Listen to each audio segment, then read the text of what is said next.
Muchas veces nos hemos planteado la existencia del bien y del mal.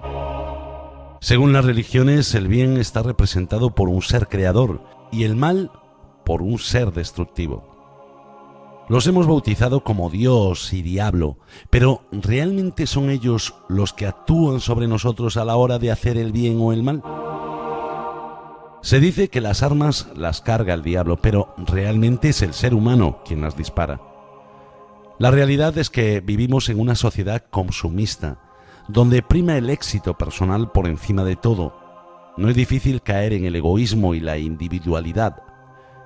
Este pensamiento nos llevaría a mirar por nosotros mismos de tal modo que olvidaríamos a los demás.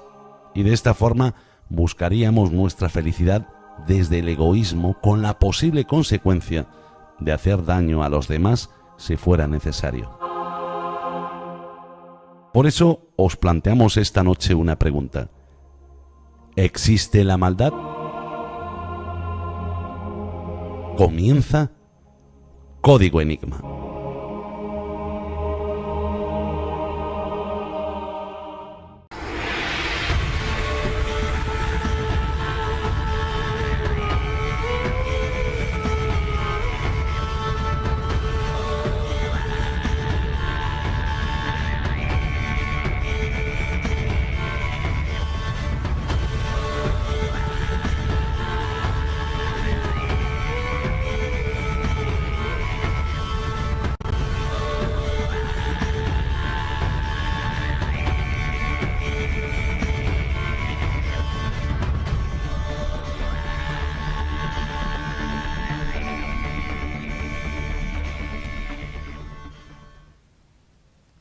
Buenas noches, bienvenidos una semana más aquí a vuestro espacio misterio, a Código Enigma, y tengo aquí a mi lado, como no, como todas las noches, a Eduardo Pereira. Buenas noches.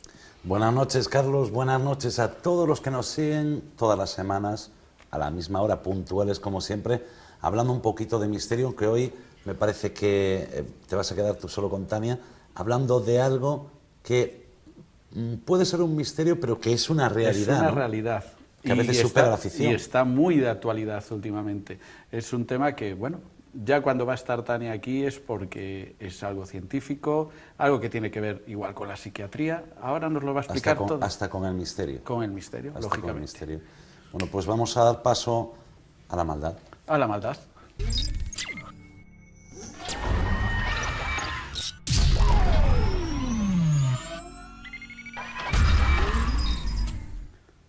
Vaya tema el de esta noche aquí en Código Enigma. Creo que la persona más adecuada para tratarlos, como no, es nuestra compañera Tania Rivera. Buenas noches. Buenas Tania. noches, Carlos. ¿Qué es la maldad?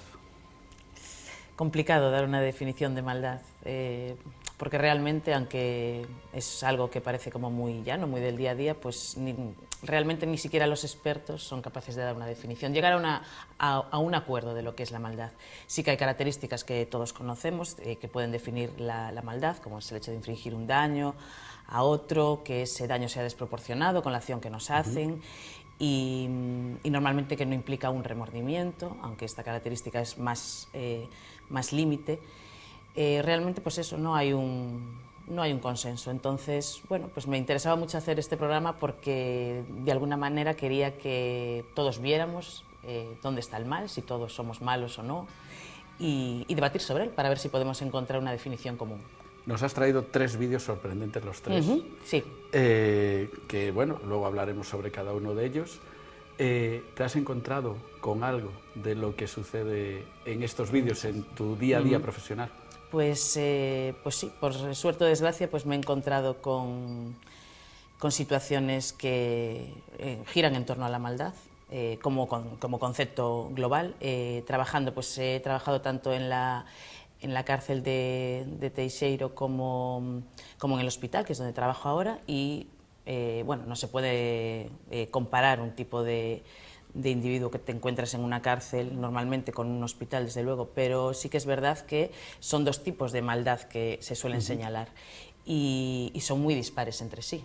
Normalmente pues en una cárcel vas a encontrar el delincuente que lo hace porque o por sobrevivir robando, o porque se tiene que enfrentar a alguien que querría matarlo, y en un hospital, bueno, pues normalmente el enfermo mental, que muchas veces se asocia con maldad y no tiene nada que ver con la maldad tal y como la entendemos como algo dañino, sino que muchas veces lo que ocurre es que ellos se tienen que defender o revolver porque los llevamos a situaciones en las que...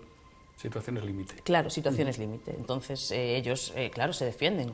Normalmente aparece la policía cuando uno empieza a hacer alguna conducta extravagante y es muy violento para el paciente. Entonces ellos actúan defendiéndose, nada más. Pues es así. si te parece vamos a dar paso al primer vídeo. Perfecto. Sorprendente primer vídeo, a mí Sí. me impactó, y luego debatimos un poco sobre él. Perfecto. Vamos a dar paso ya al primer vídeo.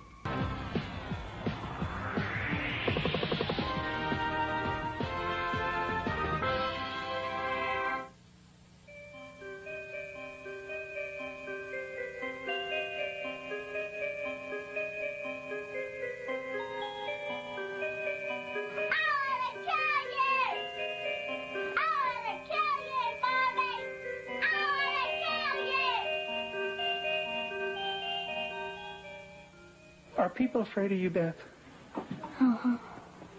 Who's afraid of you, Beth? John. Your brother. And what is your brother, why is your brother afraid of you? Because I hurt him so much. Mm-hmm. Okay. And what, at nighttime, what do your parents do to your door? Lock it shut. Why do they lock it shut? Because they don't want me to hurt John. Right. And they're kind of afraid of hurting John? Of you hurting John? Mm-hmm. Okay. Do you ever stick pins in people? Who? My brother. Okay. Do you do it a little bit or a lot?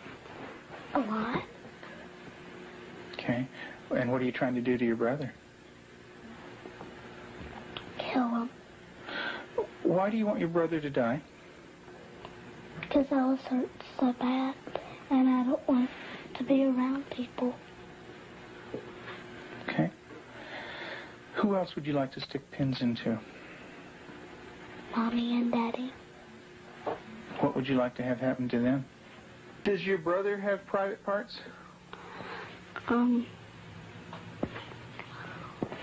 Yeah. Yeah. What is his private parts?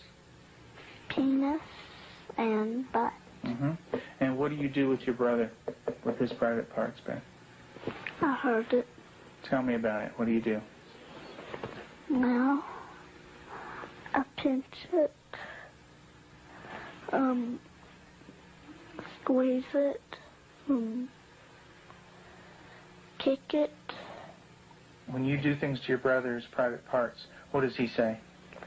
Stop. Okay, tell me that. Well, he says stop, but I don't stop. Do you hurt him? Mm-hmm. A lot. Okay. And would you like to do that to other boys? Let's talk about what happened once when you were smaller, when you found some baby birds in a tree. What did you do then? I took him out. Mm-hmm. And what did Mom say to you? That the mother will not come back if somebody touches her baby. Mm-hmm. Are the baby birds kind of small? Can you describe them for me? Well, they don't have their eyes open, but they can hear me, and they look up. Are they kind of helpless? Little baby birds? Can they fly? No. Can they run away?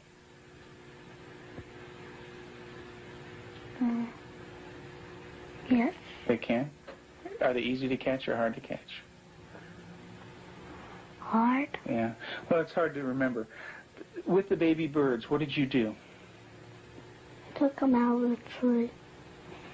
And what did you do with them? Played around too rough. Also, when at the end, I picked it up and I thought it was Dad, and I came to say, Mommy, is this bird dead? And she said, she called Daddy and said, Tim, and Daddy came and, I think I remember that they said yes. Mm-hmm. And so did the little baby birds die? I don't know. You don't remember? I just remember that I remember that Mommy and Daddy saying the last bird we got was dead. Mm-hmm. Do you know what Mom said to me? She said that all of them were dead. Did you squeeze them? Did Baby Beth squeeze them? You're doing a good job, honey. Go ahead and tell me what happened. I squeezed them. And what happened? They died Nice. Where did you get them? from the drawer. And where else? Do you remember? Mm-hmm. Tell me about it.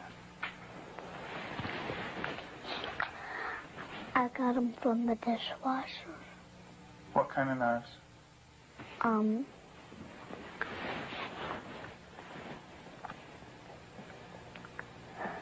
Big sharp ones. And what do you want to do with those knives? Kill John and Mommy with them, and Daddy. And when Mommy asks you about where the knives are, what do you say? I don't know. Real hard? Tell me about it. How many times did you do it? A lot? Mm. What was the floor like? Seen it. And what happened to your brother? Tell me about it. His head hurt real bad, but his chin, he had to have stitches in it. Could you stop? Use your words, Beth. No. Okay. What was your brother doing when you were doing this? Playing with the toys. Okay. Was he asking you to stop when you were doing it? What was he saying? He said, Beth, stop. And what did you do? I didn't stop. I just kept on hurting him. What were you thinking when you were doing that? Thinking of killing him. How did you stop? What made you stop?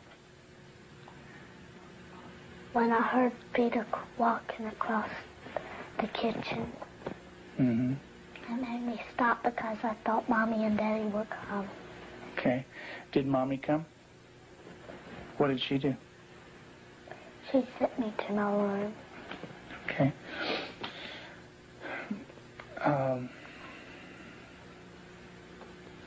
And what if Mom didn't stop you? What would you have done? Kept on doing it. Bueno, yo cuando he visto este vídeo, la piel de gallina viendo como una niña de 6 años Sí, 6 años. puede contestar así a ciertas preguntas.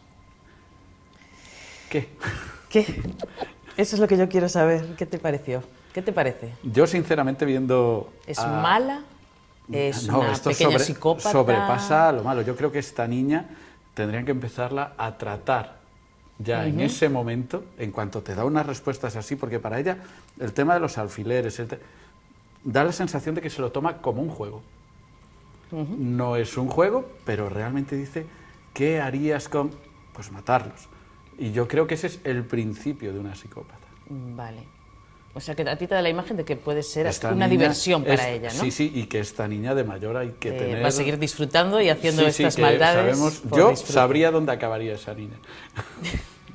Bueno, pues no tiene nada que ver la realidad con ¿no? eso, ¿no? Porque aparte sabemos cómo terminó la ¿Cómo niña. se nota quién es el profesional y quién no? De entrada, esto te tiene que asustar, porque pensar que una niña tan pequeña podría ser tan mala, dices, pues es que nació ya mala.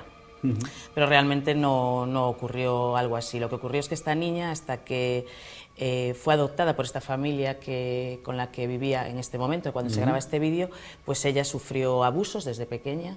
Y perdonar por las expresiones, pero a esta niña, su padre biológico, le estuvo introduciendo objetos, tanto por la vagina como por el ano, hasta prácticamente provocarle pues, que esos órganos quedaran inservibles. A raíz de eso uno puede empezar a entender cómo, y esto desde pequeñita, desde que la niña ya tenía unos meses, entonces ahí ya empiezas a entender que quizá la niña no es que sea mala, sino que ha vivido unas experiencias cuando ha sido pequeña que le han llevado a pensar primero que esas conductas, como puede ser clavar alfileres, hacer daño, puede ser un juego, puede ser algo bueno, porque a ella le enseñaron que era así. Desde luego no tuvo una educación en la que nadie le enseñara cuáles son unas normas morales, ni lo que está bien, ni lo que está mal. Me estás diciendo que ella igual lo ve con total normalidad. Hay un punto en el que sí. Ella, si a ti desde pequeño te enseñan que esa es la manera de interactuar con un ser querido, su padre le enseñó que esa es la manera de darse amor o protección, pues ella ahora entiende que, por ejemplo, con su hermano pequeño o hacia sus padres, pues ese tipo de conductas pues pueden ser un poco de juego, un poco de diversión, y luego hay un salto que se ve que la niña realmente ya dice que quiere matarlos, porque es que a ella le hicieron mucho daño, y el pensar que de nuevo alguien le puede infligir esos daños, ella realmente eso tiene que evitarlo, o sea que hay un poquito de supervivencia también. Entonces, antes de que nos cuentes cómo fue el futuro de esta niña, tenemos, digamos, sí, asesinos, delincuentes conocidos como el asesino de la katana, gente joven, me refiero. Sí. No tiene nada que ver cómo estaba viviendo esta niña con cómo podían vivir esos... no sé si me explico. Mentalmente, ¿sería algo parecido como vivieron su infancia estos otros delincuentes? A ver, es verdad que obviamente al tener que hablar sobre este tema uno siempre pone pues, los temas como más radicales, ¿no? Y entonces, claro, encontrarse una niña que le pase esto no suele ser habitual. Y entonces sus reacciones también son muy exageradas. Pero sí que seguramente pues, este tipo de chicos que, pues el asesino de la katana, seguramente no hayan tenido una relación y un apego que se haya formado adecuado con sus padres y hayan aprendido conductas que no son adecuadas y entonces pues al final se comportan ellos de esta manera, muchas veces también para llamar la atención, también puede ser otra razón, pero siempre porque ese vínculo inicial no es el adecuado. ¿Cómo acabó esta niña? Pues esta niña, gracias a los profesionales, pues desde muy pequeñita, como tú bien dijiste, esta niña habría que tratarla ya, pues así fue. Los padres que no eran biológicos, los adoptivos, pues se encargaron de llevarla a profesionales desde muy pequeñita y pues estuvo con psicólogos, con psiquiatras que le ayudaron a entender cuáles, o sea, evitar esos lazos que se habían generado y que ella pensaba que era la normalidad y realmente que ella viera cuáles son los lazos reales que tiene que haber con un hermano, con unos padres, con un amigo, saber relacionarse, es decir, introducirle pues esa moralidad que no había desarrollado. Y al final pues acabó teniendo sus estudios y fue enfermera, ayudando a los demás. Tuvo suerte. Vamos a ver un segundo vídeo. Exacto. Un experimento llamado Milgram. Sí, el experimento de Milgram. Vamos a verlo, el original, 1961. Hay que decir que se han hecho más, se han imitado este experimento en otras ocasiones más reciente. Pero bueno, vamos a ver el original, sorprendente también como es este experimento, y vamos a pasar ya al vídeo y luego hablamos sobre él. Perfecto. Vamos a ver el vídeo. La conformidad final, la obediencia total al líder, se investigó en un controvertido experimento de laboratorio llevado a cabo por este investigador, Stanley Milgram, antiguo alumno del Solomon Asch. Milgram se preguntaba si las malas acciones de los nazis eran el resultado de sus defectos personales o si cualquiera tiene la capacidad de llevarlas a cabo si las circunstancias son suficientemente poderosas. En 1961, cuando el hombre de confianza de Hitler, Adolf Eichmann, era juzgado por sus crímenes de guerra, Milgram quiso averiguar hasta qué punto sería capaz de obedecer órdenes la gente corriente. ¿Sería capaz, como Eichmann, de ejecutar a un extraño si se lo ordenaban? En el experimento de Milgram, se pagó a un individuo para que participara en lo que él creía ser un estudio sobre la memoria. Se le pidió que representara el papel de un profesor ayudando a alguien a mejorar su memoria.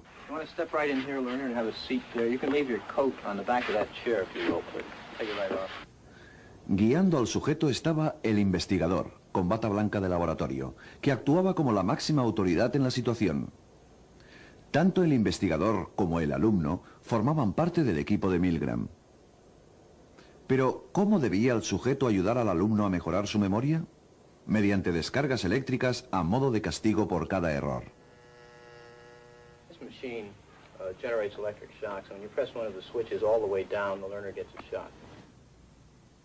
Las descargas fueron inicialmente leves, pero fueron incrementándose con cada error hasta resultar potencialmente mortales. A pesar de que en realidad no existían tales descargas, el sujeto maestro creía estar castigando al alumno. Continue, please. Go on. Red.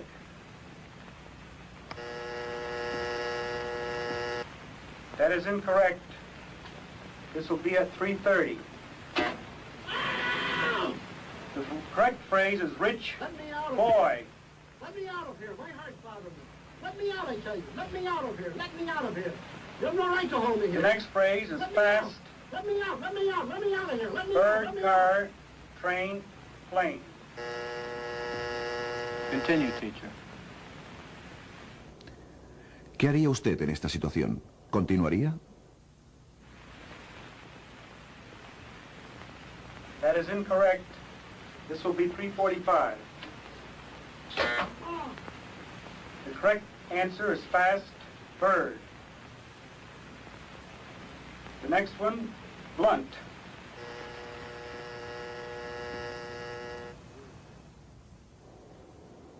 Durante el experimento, se pidió a 40 expertos que predijeran la reacción de los sujetos. Estimaron que la mayoría no pasaría de los 150 voltios y que solo uno de cada 1000, el sádico, llegaría a los 450 voltios.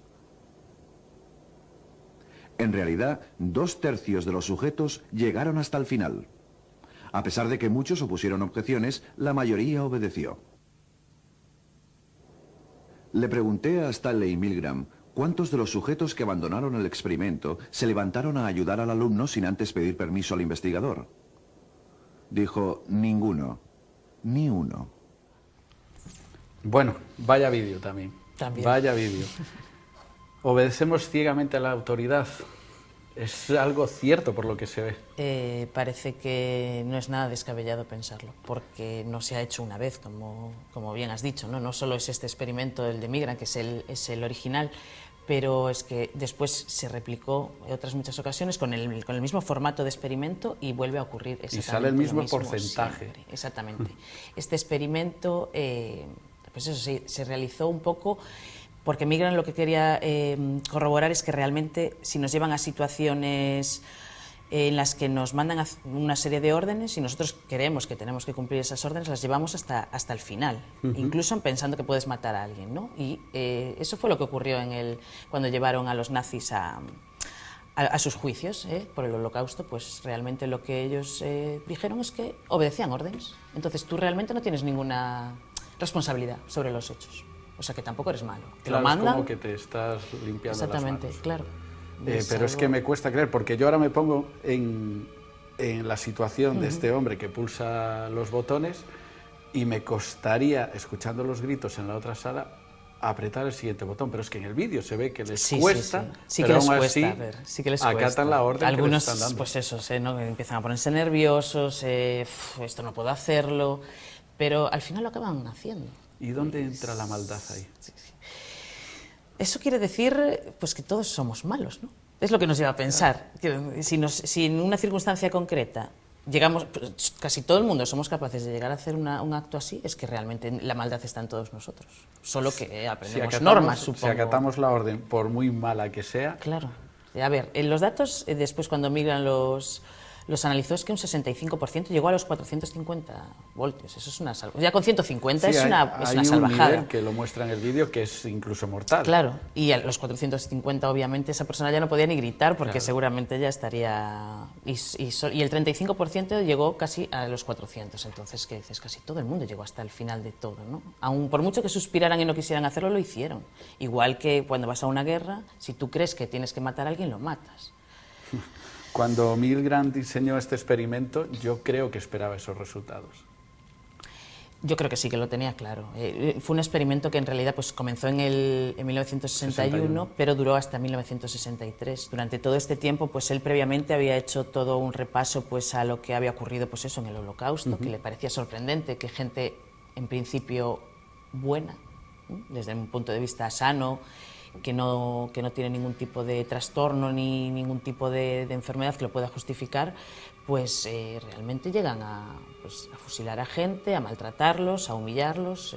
Entonces, claro, lo que te lleva a pensar es si esa persona en un contexto normal, en su vida normal es buena, ¿qué ocurre para que después de repente se conviertan en malvados, ¿no? Y tiene que ser claramente pues, las circunstancias. Tiene que ser increíble porque, por ejemplo, aquí se les decía después que había sido un experimento, que no había pasado realmente nada, pero hablando, por ejemplo, del tema del Holocausto, vaya situación para una persona que realmente es una persona buena y que digan, hay que fusilar a esta persona. Claro, ahí... La cabeza tiene que acabar mal. Es controvertido porque... No solo en el no hay una Holocausto, mano. también Claro. en las guerras civiles. Sí, desde luego. Lo que pasa es que, bueno, lo del Holocausto, pues, como fue tan sádico, tan terrible, ¿no? Pues, claro, llamó mucho la atención. Pero, porque no matabas ni siquiera personas que a lo mejor te estuvieran atacando, ¿no? Que en una guerra tú puedes tener a alguien que ves que te quiere matar y tú te defiendes, pero allí simplemente tú condenabas a alguien por tener un color de piel o unas ideas o sin más, y personas que estaban totalmente inofensivas. Entonces estabas utilizando, pues lo que comentábamos al principio, una acción totalmente desproporcionada con lo que ellos estaban haciendo hacia ti. Y no hay explicación más que todos biológicamente somos malos. Tenemos un tercer vídeo. Vamos a irnos a la cárcel de Stanford y, bueno, queremos ver cómo actúan un bando y el otro, que es realmente lo que nos va a enseñar en este vídeo. Vamos a verlo y luego volvemos a hablar otro ratito. Vamos a ver el vídeo. Pongamos, por ejemplo, el extraño caso de la prisión de la Universidad de Stanford, que en su día se encontraba aquí, en el sótano del edificio de psicología. Formaba parte de un insólito experimento sobre la psicología del encarcelamiento que mis colegas Kai Hane, Carl Banks, Carlo Prescott y yo dirigimos a principios de los 70. Queríamos ver qué ocurría al enfrentar a buenas personas con una mala situación. En este caso, la cárcel. Cada uno de los estudiantes voluntarios para el experimento fue cuidadosamente examinado. Todos tenían que estar física y psicológicamente sanos para poder participar. Un pequeño grupo de estudiantes fue elegido al azar para que hiciera de prisioneros, y los otros fueron los guardias. Sorprendimos a los prisioneros arrestándoles en sus casas y en sus dormitorios. Una vez en la cárcel, uniformes y símbolos de estatus, normas y otros detalles ayudaron a distinguir los dos grupos que al principio eran indistinguibles. Los prisioneros sufrieron una serie de rituales para establecer su nueva condición de inferioridad. Vivían en celdas minúsculas. Se pasaban las 24 horas del día aquí, alejados de su entorno habitual.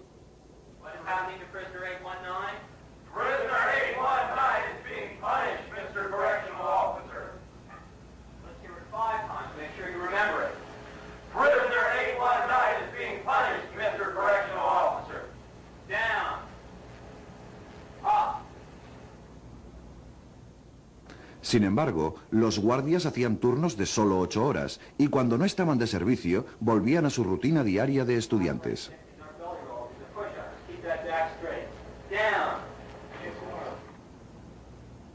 Lo ocurrido nos sorprendió a todos. La fantasía se convirtió en realidad. El límite entre el personaje que cada uno interpretaba y su verdadera identidad personal fue eliminado.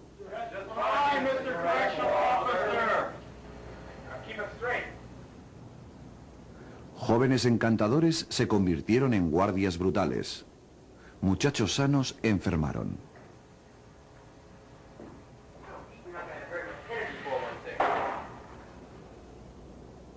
Muchachos activos se convirtieron en prisioneros pasivos, como zombies.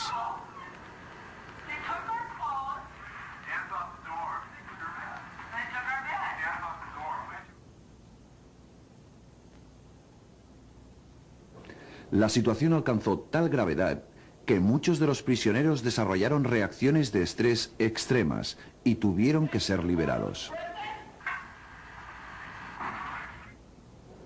Pero ninguno de ellos dijo, abandono el experimento. Habían perdido toda perspectiva.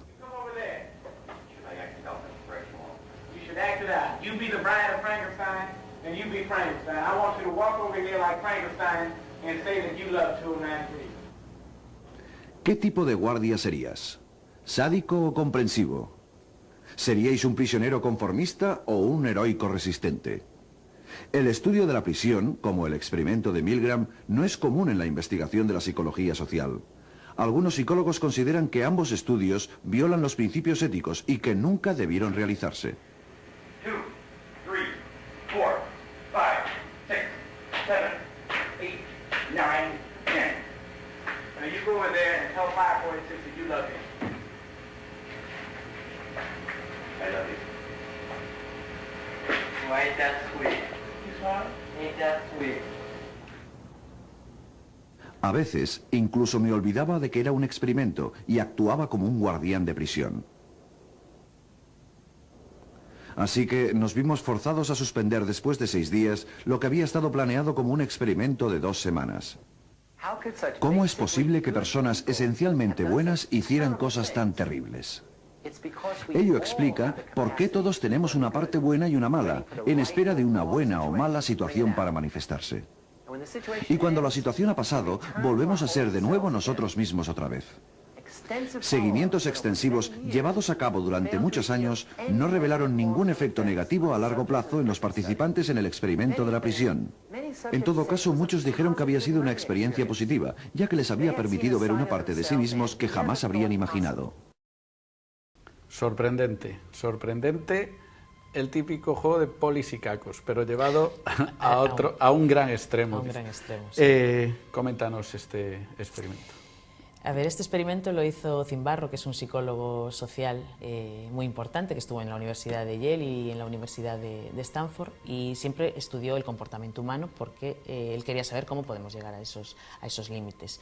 En base al experimento de Milgram, en el que ya se vio que realmente pues, todos teníamos maldad, de alguna manera, pues él lo que quiso comprobar es si esa maldad podía surgir en circunstancias un poco especiales, sin tener esa orden tan directa que había mostrado Milgram, ¿no? Entonces lo que hizo fue con estudiantes que había en la universidad, pues él les propuso, os doy $15 diarios si sois capaces de estar en una cárcel. El gran hermano. Totalmente, porque además es que no existía tal cárcel. No estaban en ninguna cárcel de Stanford, ni mucho menos, solo que ellos no lo sabían. En realidad esa cárcel se hizo de manera ficticia en el sótano de la universidad. Se construyó en la universidad. Con financiación de Estados Unidos, del gobierno. Porque realmente a ellos, al propio gobierno le interesaba muchísimo saber a qué límites podía llevar el ser humano y qué seríamos capaces de hacer. Efectivamente. Entonces diseñaron esa cárcel de mentira, pero se lo montaron muy bien, porque los reunieron a todos, aleatoriamente les dijeron, vosotros vais a ser guardias, vosotros vais a ser presos. Volvieron a sus casas. Al día siguiente fue la policía de verdad a buscarlos a las casas. O sea, auténticos condenados. Sí. Los llevaron esposados, los llevaron hasta esa supuesta cárcel con los ojos tapados, no sabían nada. Y ya desde un primer momento los que eran guardias pues les dieron sus trajes y a los que eran los presos pues los despojaron de todas sus pertenencias, les dieron el pijama, bueno, la típica imagen que tienes de un preso. Y ya desde el primer día se comprobó que los que eran guardias empezaron a hacer conductas totalmente vejatorias hacia los presos, ¿no? Los humillaban haciéndoles orinar en cualquier esquina, no le limpiaban las celdas, si les daban de comer bien y si no, no, los tenía muchas horas desnudos, y cada vez la conducta fue más sádica, ya con violencia incluso, mucho maltrato psicológico, y el experimento hubo que abortar operación. Llegó un momento que el experimento tuvo que pararse. 6 días duró el experimento nada más. cuando estaba programado pues para un mes, y solo llegaron a los 6 días porque ya realmente el salto a la que hubiera ya una violencia física de matar a alguien era muy inminente, entonces hubo que pararlo. ¿Qué situación, sabiendo ellos que iba a ser realmente un experimento, qué es lo que hace en la cabeza el hacerte pensar que no, que realmente ya no está el experimento y que tienes que acatar las órdenes que te dan aquellas personas? Pero esto todavía es más grave, porque en el de Milgram sí que te decían tienes que dar esa descarga y tienes que darla y tienes que darla, aunque tú no quisieras, pero es que aquí no les decían qué armas tenían que utilizar con los presos. Y eran órdenes que era algo que no estaba ellos. hecho, claro. Ellos decidían lo que iban a hacer con los presos. Tú puedes ser autoritario, pero no tienes por qué pegarle a nadie, ni que se orine encima y dejarlo sucio, que eso ya es totalmente humillante, ¿no?, para cualquiera, ¿no? Y de este experimento, ¿qué sacaron en claro? Y sobre todo, cuando decidieron pararlo, ¿o fue un fracaso o fue demasiado el éxito? No, fue todo un éxito, claro. De algún modo corroboraba lo que ya... lo que ellos imaginaban. Lo que ellos imaginaban, lo que ya había dicho Milgram, de que realmente la maldad está en el ser humano y solo hay que llevarnos a una situación concreta, con unas circunstancias para que realmente esa maldad salga. Y es así. Y acaba saliendo como acaba se ve. Aunque podemos decir que podemos ser la mejor persona del mundo, que en el momento que necesitemos sacar nuestra maldad la vamos a sacar. Claro, y sin situaciones tan normales como decir, bueno, es que le están dañando a un ser querido mío, que eso, bueno, entra en la cabeza de cualquiera, ¿no? O que te estén haciendo daño a ti y tú respondes. Pero claro, ahí faltaría esa cuestión de una respuesta desproporcionada. Ahí no habría una respuesta desproporcionada. Si a mí me quieren matar y yo me defiendo, bueno, pues soy malo, sí, pero porque me van a matar. Pero en la mayoría de las ocasiones las respuestas son desproporcionadas a los hechos, a lo que te va a ocurrir a ti. Entonces no es supervivencia. Realmente es que somos malvados. Bien, ya para llegar a las conclusiones, digamos, de estos 3 vídeos. ¿Hay gente que realmente al llegar un momento de su vida será la maldad lo que supere a esa buena persona? Claro, yo ya te lo estoy preguntando como profesional. Hay varios factores, es decir, es verdad que ya hay una predisposición biológica, por desgracia, a que uno tenga ciertas conductas amorales, digamos, que estén un poco fuera de la ley. Es verdad pues, que se han realizado estudios pues, con resonancias magnéticas y con pruebas de neuroimagen que nos permiten ver que hay ciertas variaciones en estructuras cerebrales, muy sutiles, pero las hay. Entonces eso podrías decir, bueno, es que yo ya nazco así, nazco malo. Bueno, esa puede ser una, pero esa sería la pequeñez. El problema sobre todo es el tipo de educación que recibimos, qué conductas copiamos, entonces ahí es muy importante ese apego que se forma, ¿no? Sí, perdona un segundo, pero en eso que dices, qué conducta tengamos, queda claro que aunque en nuestra casa tengamos un ambiente maravilloso, vemos que llega un hombre que quiere darnos unas órdenes, acabamos acatándolas. Normalmente sí. Sí, sí. Y entonces la cabeza hace todo lo contrario a lo que tú venías haciendo. Claro, ahí la única manera de controlar eso pues es tener unos principios morales muy rígidos que te permitan ver claramente dónde está el bien y el mal, cuáles son los límites, cuándo puedes cruzar esa cierta línea de manera muy sutil y utilizar bien esa maldad, ¿no? Porque si la tenemos es porque en algún momento nos ayudó a sobrevivir, pero hay que saber cómo usarla y cuándo, ¿no? Y después, bueno, está el problema siempre de esa división entre quién es malo, quién es un psicópata, pues, por ejemplo, los asesinos, ¿no? Si realmente hacen eso porque son malvados, gente que mata pues a otra persona, ya no te digo un familiar, pero a otra persona, si realmente es que son malos, si tenían una razón, si tenían un trastorno mental, eso siempre está ahí. Esa polémica está constante. Incluso dentro de lo que es la psiquiatría que trata este tipo de problemas, pues no existe un consenso sobre si realmente la psicopatía se puede considerar un trastorno mental o no. Lo que está claro es que las personas que padecen trastornos mentales no son malos. Es lo que yo te explicaba al principio, ¿no? Es que viven situaciones que a nosotros son irreales, pero para ellos son muy reales. Entonces tú eres un peligro y yo me defiendo. Ese es el perfil normal de una persona que tiene un trastorno mental. La psicopatía, ¿el psicópata es un trastorno mental? ¿Es un enfermo? Todavía no se ha llegado a un acuerdo. Los últimos estudios consideran que no es una enfermedad, que realmente existe un continuo, está el polo del bien y del mal, y el psicópata obviamente se encuentra en la maldad absoluta, ¿no? En el sadismo, en el masoquismo. Y que todos dentro de ese continuo podemos tener un lugar, obviamente. Hay personas más buenas y más malas, pero ese psicópata sería ya lo más límite de todo y no se considera un trastorno mental. Esa es la idea. Perfecto, estos 3 vídeos, como hemos dicho, han sido espectaculares. Increíble lo que ha pasado en cada uno de ellos. Y ahora vamos a ir a otra parte, otra que, bueno, por desgracia está en estos últimos meses de actualidad. Y vamos a hablar sobre los filicidas. Sí, Quiero es una palabra un poco que compleja. me expliques, que es un filicida, porque me imagino que la gente, mucha no lo sabrá, como yo no lo sabía hasta no, porque que no es una palabra que se utilice mucho, y poco a poco, por desgracia, cuando van apareciendo este tipo de casos, cada vez aparecen palabras nuevas, porque queda como...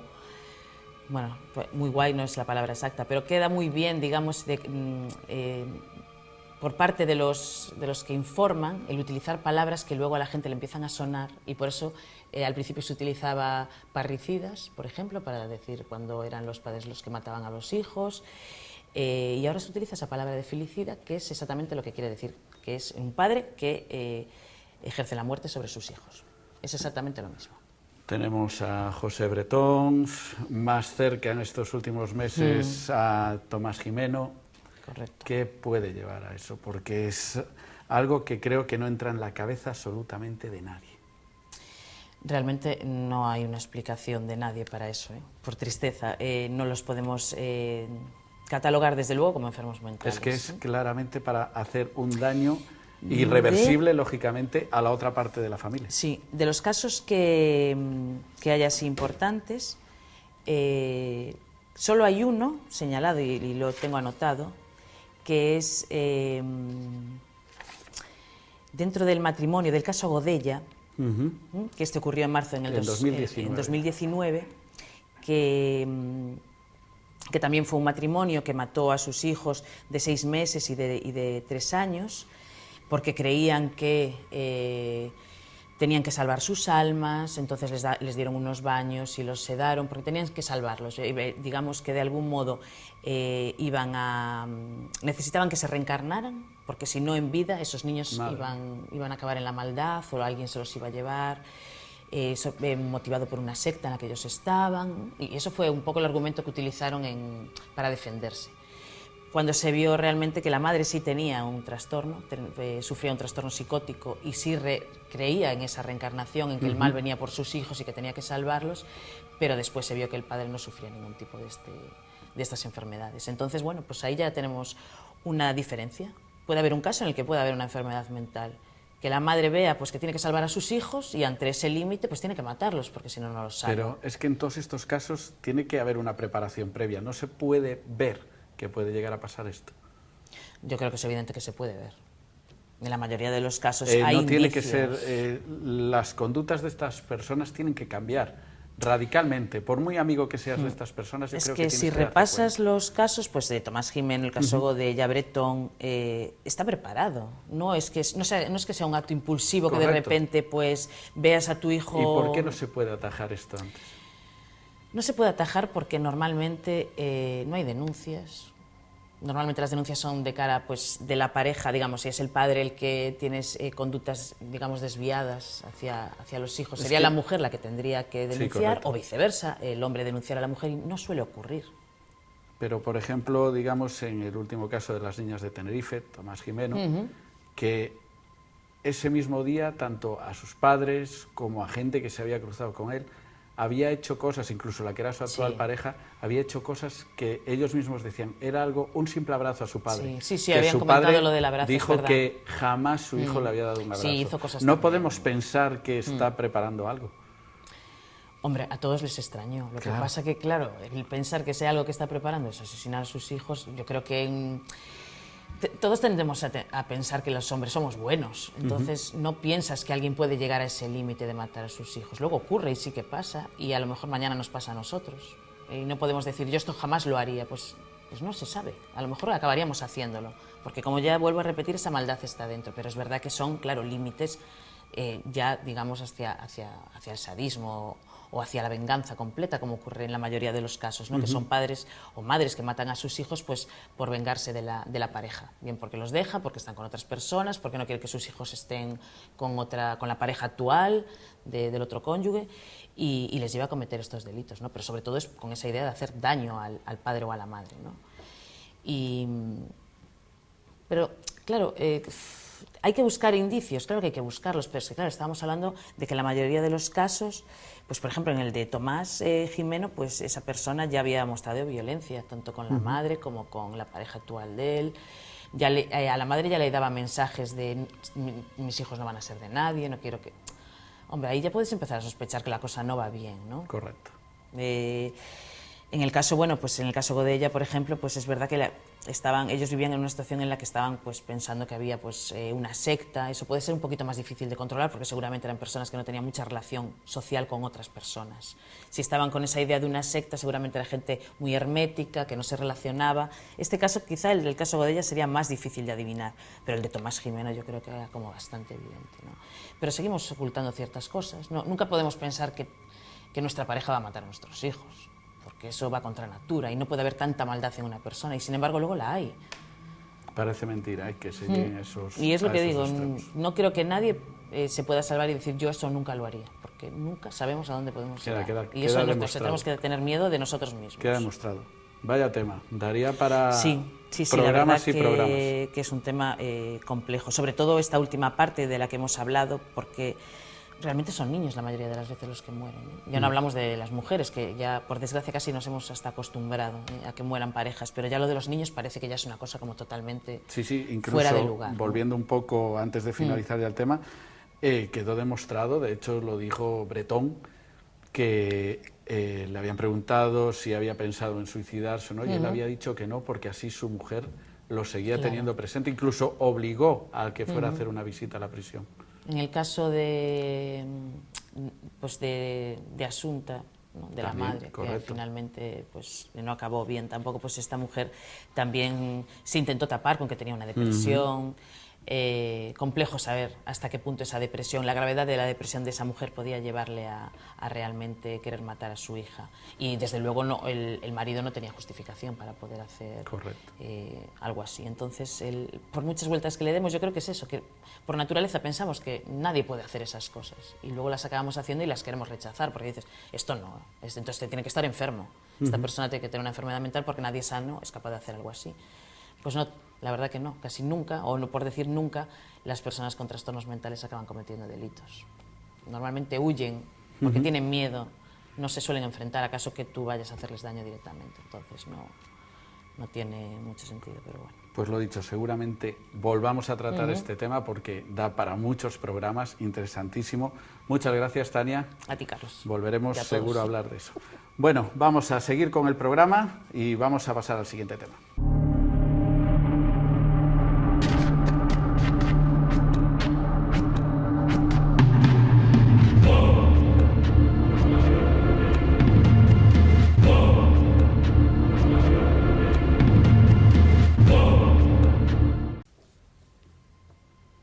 Vaya tema, vaya noche hemos tenido y ahora ya he cambiado otra vez de compañero.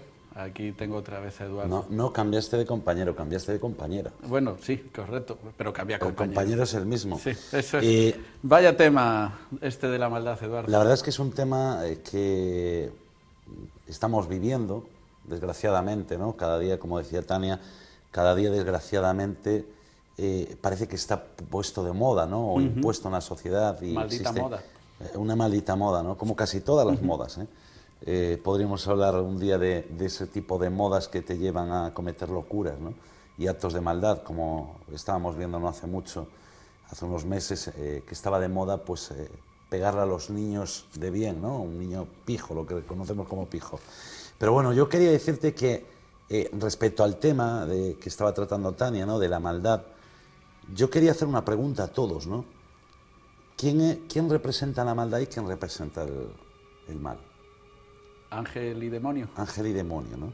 Y esto me recordaba a que no hace mucho tiempo, creo que fue en noviembre, se descubría en el cadáver de 17 niños que habían sido violados y maltratados por la Iglesia Católica en Canadá, ¿no? Claro, cuando se encontraron y cuando empezaron a investigar había más de 3.500 niños. Todavía se están desenterrando. Con la Iglesia hemos topado. Claro, con la Iglesia hemos topado. Entonces, claro, la pregunta es si realmente quien dice representar al bien es el bien o el mal ya está metido y filtrado. Pero en el esa bien. gente que representa al bien también habla mucho del mal. Tanto en lo que tratan de explicarle a la gente, que los sigue, digamos, y uno de los temas principales que siempre usan es el mal. Claro, yo creo que, a ver, es que lo primero que tendríamos que saber es qué es el bien y el mal. Es decir, hay cosas que hacemos que a ti te puede parecer mal, pero a mí me puede parecer bien. Mal.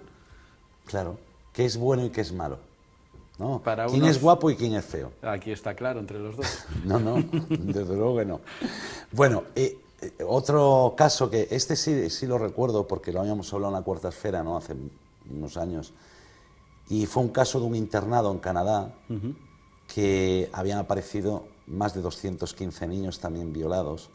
Caray. Un internado gestionado por la Iglesia Católica también, y bueno, varios de esos, no voy a decir sacerdotes porque yo creo que son diablos, están todavía escapados en Estados Unidos, ¿no? 4 de ellos, exactamente.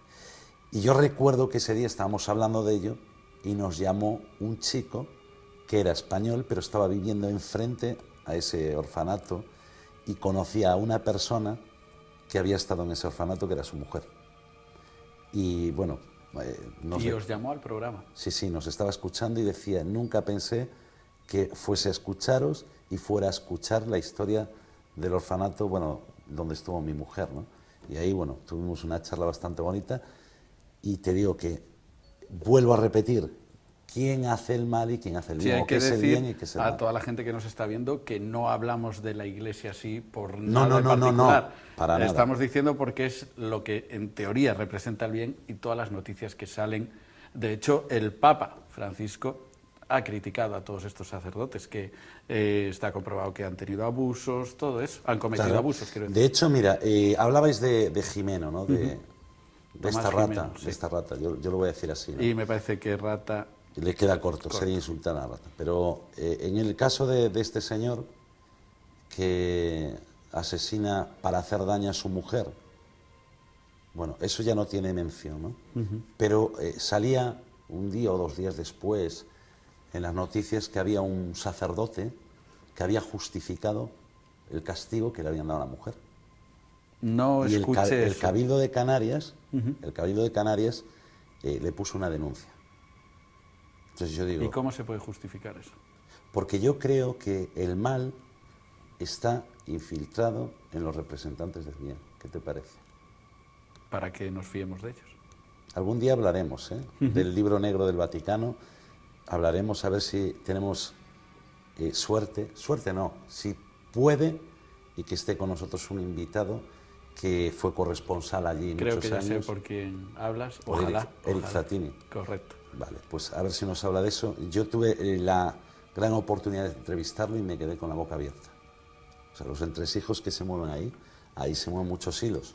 Y es un tema muy interesante. No es meterse con la Iglesia, como estamos diciendo. No, eso simplemente es meternos o decir o hablar de esas personas que realmente dicen representar el bien, pero no lo hacen. Como él, a ver, después también hay los que representan el bien, ¿no? Y lo hacen muy bien, además. Eso es, correcto. Pero en este caso, pues tenemos que hablar de eso. Y hablando también, que hablabais de los nazis, claro... Que también hablaremos de los nazis. Que también hablaremos de los nazis. No, es que vamos a hablar de todo, ¿no? Pero de los nazis y tal, dije yo, Dios mío, Mengele. Porque el doctor Mengele, o sea, a mí me vino aquí a la mente ya, fue el primero, ¿no? Que fue un sádico, que yo creo que si existe un diablo era él, que cosió a 2 hermanos por la espalda porque estaba obsesionado con los siameses, le inyectaba a los niños líquidos químicos en los ojos porque quería cambiarle de ojos para formar los arios, ¿no? Mira qué guapo es el niño con ojos azules. Obligaba a los niños a practicar sexo con sus hermanos porque quería ver qué calidad de niño salía. O sea, cosas... Eso ya no es la maldad, eso tiene otro nombre. No, eso son cosas... Eso era... Mira, eso era... también tuve la oportunidad de hablar sobre él con un historiador y tal, y yo decía, porque yo no había escuchado hablar de Josep Mengele, ¿no? Pero decía yo, bueno, este señor era un cabrón, ¿no? Hablando en plata. Pero cuando me contó todas las atrocidades que hacía y muchas más, dije yo, bueno, esto es... Vamos, yo soy un santo. Me estás diciendo que cosía gente porque estaba obsesionado con los niños. No, yo creo que estaba obsesionado con los niños, fíjate. Porque todos sus experimentos eran con niños. Puede tener relación con que le haya pasado algo en la vida, ¿sabes? Que, no sé, que tenga... Sí, lo que comentaba Tania, que puede haber un momento en el que cambie algo ahí. Sí, que hay algo ahí, que es el misterio, ¿no?, de nuestra mente, que hay algo ahí, que de repente le pega un chispazo y ya está. Y ahí se queda. ¿Sabes? Increíble, la cabeza que conocemos del cerebro, ¿cuánto conocemos del cerebro? Una mínima parte. Yo creo que no conocemos nada. Pues posiblemente... Es más, te voy a decir una cosa. Ya tenemos otro tema, el si cerebro. Mengele era malo, que miren o que se lean el libro de las mujeres nazis, o que busquen en internet mujeres nazis. Había una que a las presas le quitaba la piel en vida y se hacía lámparas. O sea, imagínate. Con piel, tenía una colección. Yo qué sé, es que eran malas. O sea, ¿hay maldad? Sí. Sí, eso está clarísimo. Es más, yo estoy convencido de que cuando hay una guerra, que también hablabais de las guerras, ¿no?, y tal, y dices, bueno, tengo que matar. No, yo creo que se apodera la maldad de ti. Y entonces empiezas a matar y pierdes todos los sentimientos que tienes. Porque hay un experimento que se hizo, que era una fotografía en la guerra de Yugoslavia, desde el primer día que estalló la guerra, le iban sacando fotografías a determinadas personas hasta que terminó la guerra. Y es increíble... Demacrados. Demacrado no, su mirada. O sea, se transformaba de una mirada dulce a una mirada con odio. Prueba, sí. Con odio, totalmente llenos de ira, de odio. Entonces es como si... Podríamos debatirlo, ¿no?, un día también. Existe el diablo. Existe Satán. Igual físicamente no, pero... Claro, o sea, es una forma de decirlo, ¿no? Pero, porque claro, le pusieron ese nombre. Sí, sí, claro. Pero ¿existe lo que nosotros conocemos como Satán? Otro programa. ¿O solo existe para ciertas religiones? Que igual es lo que quieren, que pensemos que existe. No lo sé. De todas formas, volviendo a eso de las fotos en la guerra, vivir una guerra tiene que marcar para mucho, y es lógico que esa última foto fuera esa persona con esa mirada. Claro, yo creo que pierdes todos sentimientos, la frialdad, no puedes coger cariño a una persona porque sabes que mañana la van a barrer. O a lo mejor no, pero prefieres mantenerte, o sea, pasar como desapercibido, ¿no?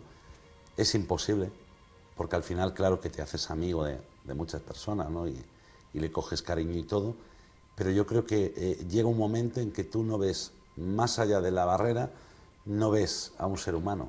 Lo que ves es un palo al que tienes que dispararle, pero es para salvarte tú. Que ahí también, un poco lo que decía Tania, ¿no?